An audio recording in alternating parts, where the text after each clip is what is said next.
That government of the people, by the people, for the people.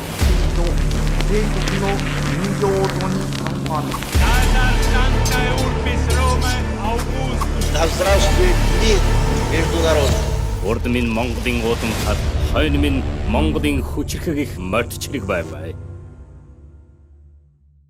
1945 оны 9-р сарын 2-ны өдөр Японы эзэнт гүрэн бууж өгснөөр дэлхийн 2 дугаар дайнд дуусгар болсон.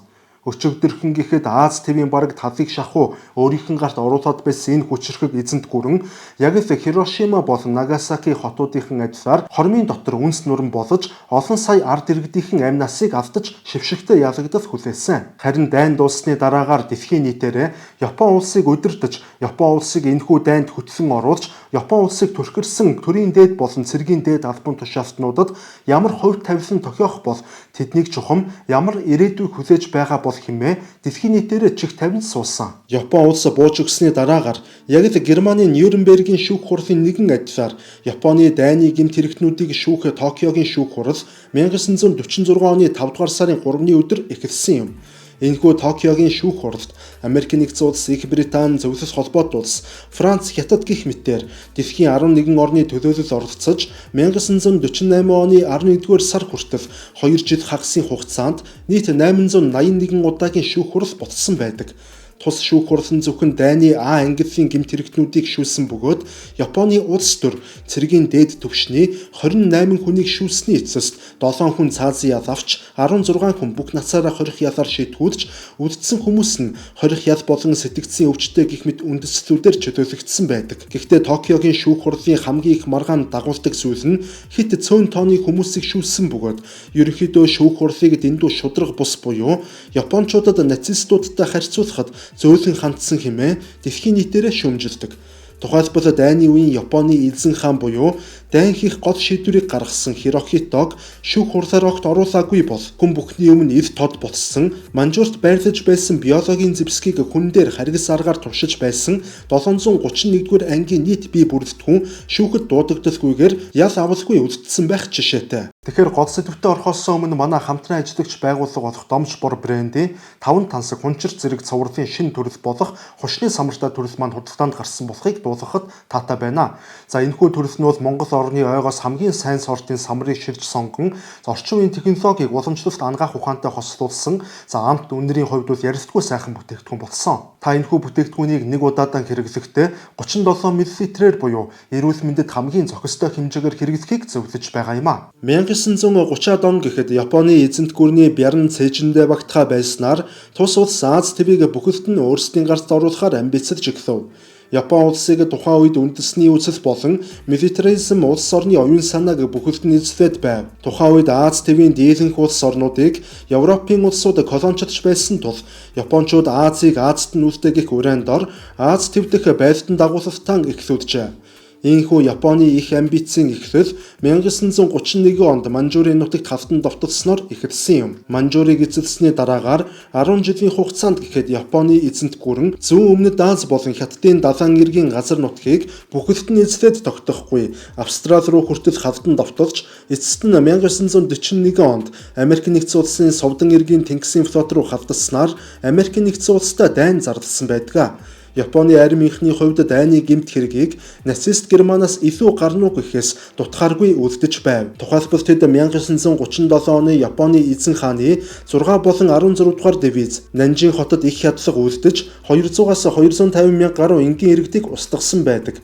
Үүнийг түүхэнд Нанжины их хядлага хэмээн нэрлэсэн юм. Мөн бактериологийн зэвсгийн 731-р анги гэхэд дайны он жилүүдэд 10 мянга гаруй амьд хүмүүстээр элдв аимшигтай өвчний туршилт хийж хүн төрлөختний ёс зүйг ноцтой зөрчсөн гэмт хэрэг үлдсэн юм. Эдгээрээс гадна Японы эзэнт гүрний айрам бүхэлдээ шахуу энгийн цэргүүд нь хүртэл ёс зүйн асар догогдолтой Япон хүнээс бусад хүмүүсийг хүн гихнүүдээр харалгүй яг л хорхоо шавьжтай харьцаж буй мэтээр харьцах үзэгдэл түгээмэл байв.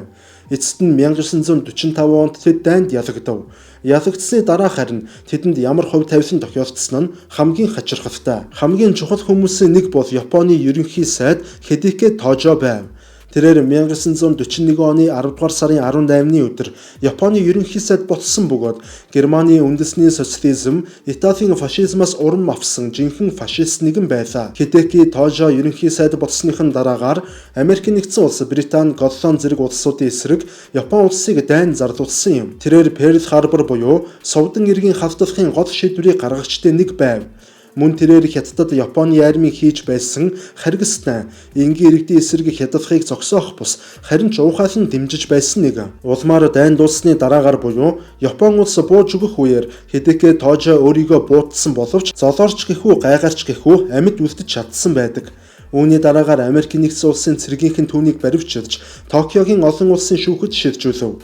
Түүнийг Английн гэмт хэрэгтэн хэмээн үзэж дэлхийн нийтийн инх тайванд хавтсан, дайныг төлөвлөсөн, хүн төрөлхтний эсрэг гэмт хэрэг үйлдсэн хэмээн буруутгаж 1948 оны 12 дугаар сарын 24-ний өдөр дүүжлэн хоров. Хидеки Тожог зарим түүхчид Японыг Хитлер хэмээн тодорхойлсон бөгөөд цаазаар авахуулахынхаа өмнө ард түмэндээ хандаж би өөрийн хүслээрээ Японы ард түмэнд үйлчлэлээ холбоотнуудын байгуулсан язалт бол зөвхөн хүч чадалт тулгуурдсан язалт байснаас биш шударга ёсны язалт байсангүй хэмээн хэлсэн байдаг. Тэгвэл дараагийн хүн бол 1936-аас 1937 оны хооронд Японы ерөнхий сайдаар ажиллаж байсан Коки Хирото юм. Тэрээр хэдийгээр ганц жил ерөнхий сайдаар ажилласан боловч түүнийг ажиллаж байх үед Японы айрам Хятадд аимшигтай хүчирхийлэл үйлдэж байсныг тэрээр мэдсэн ч ямар ч хариу арга хэмжээ аваагүй байна. Коки Хирото нь мэрэгжлийн дипломатч нэгэн байсан бөгөөд түүнийг ерөнхий сайд байх үед Япон улсад милитаристууд хэд хүчтэй байсан тул армийнхны зүгээс асар их шахалттай орчинд тэрээр ажиллаж байсан зарим түүхчид өмгөөлдөг. Гэвч тэрээр яалтчгүй 1936 онд хэдийгээр цэргийнхний дарамт шахалт байсан байлаач эцсийн эцэст Коки Хирото Японы гадаад бодлогын номлолыг шинжилэн гаргаж тус улсын нөлөөг Зүүн Азад нэмэгдүүлэх бодлогыг аль бие ёсоор баталгаажуулан тунхагласан нэг юм. Харин дайн дуусах үед тэрээр бүх ажлаа хэдийнэ өгчихсөн. Энгийн иргэн болоод байсан боловч түүнийг Америк нэгдсэн улсын зүгээс Английн гэмт хэрэгтэн буюу дэлхийн инх тайванд хавтсан одсны цэргүүд болон энгийн иргэдийн эсрэг харгислыг хүлээн зөвшөөрч түүнийг нь уухайлан дэмжсэн хэмээн буруутгажээ.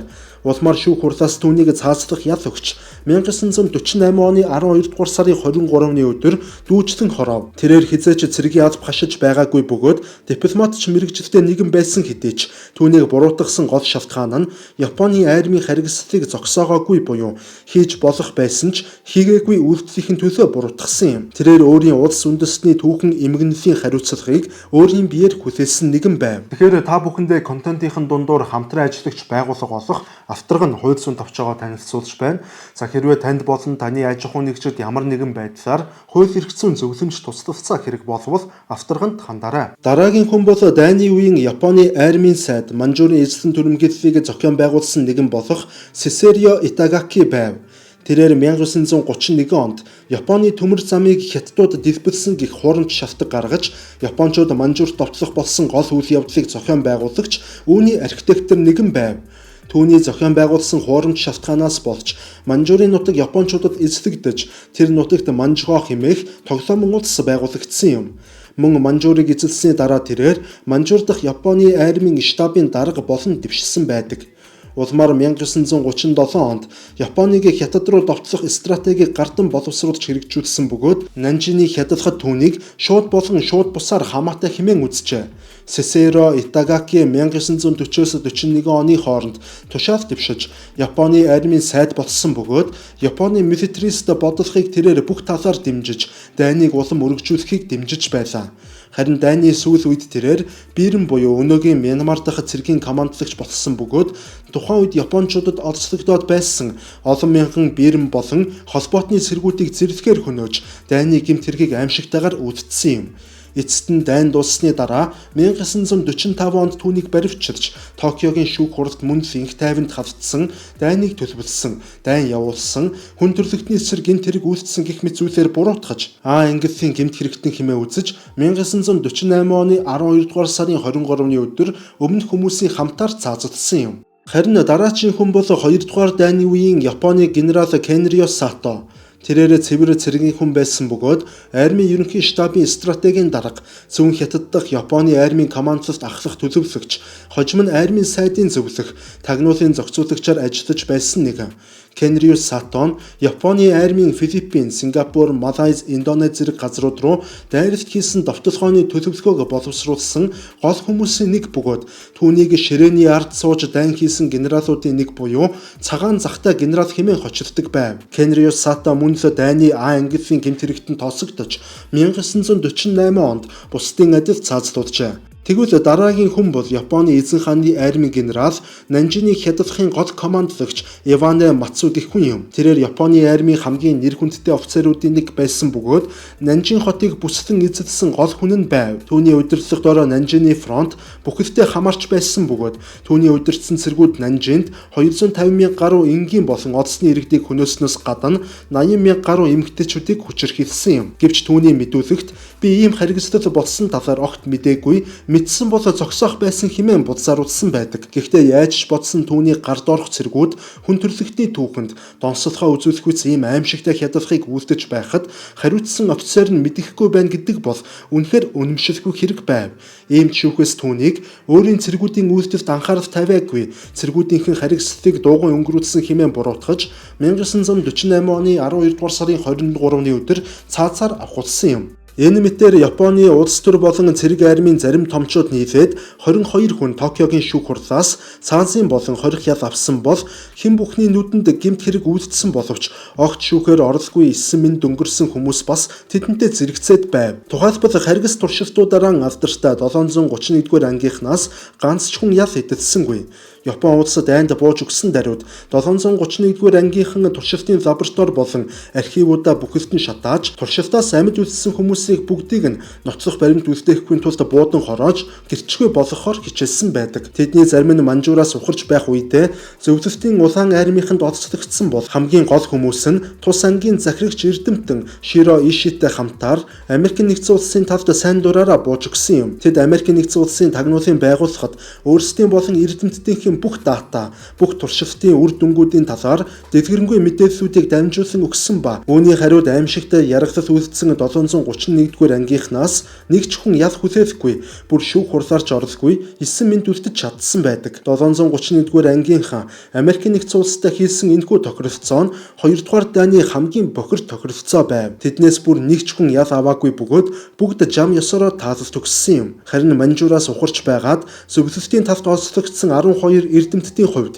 тэд 1949 оны Хабаровскийн шүүх хурлаар тус бүр 15-аас 25 жилийн хорих ял авч зөвлөлтийн шоронгуудад ясаа тавьсан түүхтэй. Тэгэхээр контентын дундуур та бүхэнд манай сувгийн зүгээс гаргасан энэхүү XX түүх буюу хүн төрөлхтний фото түүх гэдэг ном маань бол одоо удирдаалагдсаар байгаа гэдгийг дуулгахад таатай байна. За хэрвээ та түүх сонирхдаг бол бас ховор чамин ном цуглуулдаг сонирхдаг бол за мөн одоо манай сувгийг бол байнга үзэж бас дэмжихийг хүсдэг бол за энэхүү номноос судалтай авалт хийх боломжтой юм шүү. За номыг хэрхэн захиалахыг доор сэтгэгдэл хэсэгт дэлгэрэнгүй мэдээллийг үлдээе. Тэгвэл Японы эзэн хаанд юу тохиолдов? Эзэн хаан Хирохито нь Японы үндсэн хуулиар бол бурхны хүү буюу бурхны угсаатай амьд бурхан хэмээн өөрийн ард түмэнд шүтэгдэж байлаа. Тэрээрээ цэргийн ерөнхий командлагч байсан бөгөөд түүний нэрээр дайн зарлаж эвдэв тушаалууд бүгд гарч байв.